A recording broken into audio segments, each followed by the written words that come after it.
हिंदू शास्त्रांनुसार महाभारताच्या अनुशासन पर्वात सांगितले आहे की रविवारचा दिवस सूर्याला समर्पित केलेला आहे। असं म्हणतात की या दिवशी केस कापल्याने धन आणि बुद्धीचा ऱ्हास होतो। हिंदू धर्मात जीवनाच्या प्रत्येक पावलावर काही शुभ आणि अशुभ संकेत सांगितले गेले आहेत। सर्वसाधारणपणे लोक केस कापणे आणि दाढी करण्यासाठी सुट्टीचा दिवस म्हणजेच रविवारचा दिवसच निवडतात। तथापि सुट्टीचा दिवस असल्या कारणाने हा केस कापण्यासाठी सर्वात योग्य दिवस आहे अशी मान्यता आहे। पण आठवड्याच्या वेगवेगळ्या दिवशी केस कापणे आणि दाढी करण्याचे फळही वेगवेगळे मिळत असते। जाणून घेऊया कोणत्या दिवशी दाढी करणे आणि केस कापणे शुभ असते। ज्योतिषशास्त्रानुसार रविवारचा दिवस सूर्याला समर्पित केलेला आहे, म्हणून या दिवशी केस कापणे आणि दाढी करण्यास मनाई आहे। असे केल्यास धन आणि बुद्धीचा ऱ्हास होतो, कारण रविवारचा दिवस हा यशस्वीतेशी जोडला गेला आहे।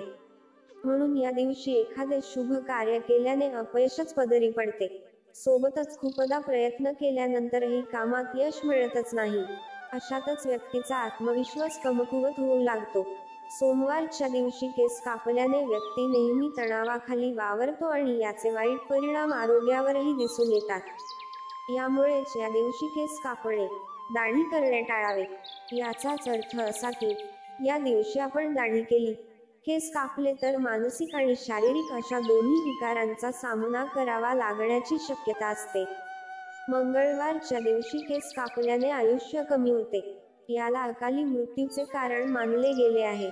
बुधवारचा दिवस दाढी आणि केस कापण्यासाठी शुभ असतो। यामुळे धनधान्यात वृद्धी होते आणि घरात सुख समृद्धी नांदते।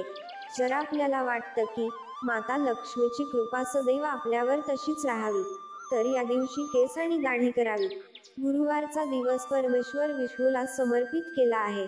या दिवशी केस कापणे किंवा नखे कापण्यामुळे घरातली बरकत आणि सुख शांती निघून जाते। सोबतच त्या व्यक्तीला असलेला मान सन्मान कमी होतो, म्हणून या दिवशी या गोष्टी करू नका। शुक्रवारचा दिवस भौतिक सुख सुविधांचा मानला जातो। या दिवशी केस कापणे किंवा नखे काढल्याने आर्थिक तंगीतून मुक्तता होते, म्हणून या दिवशी केस कापणे आणि नखे काढणे शुभ मानलं गेलं आहे। यामुळे यश आणि लाभाची प्राप्ती होते। शनिवारी केस कापणे अत्यंत अशुभ असतं। या दिवशी केस कापणे आणि दाढी करणे मृत्यूला कारणीभूत ठरते अशी मान्यता आहे। मित्रांनो, व्हिडिओ आवडला असेल तर व्हिडिओला लाईक करा आणि व्हिडिओ कसा वाटला ते देखील कॉमेंट करून कळवा। आणि अशाच नवनवीन व्हिडिओसाठी आपल्या चॅनलला सबस्क्राईब करा। धन्यवाद।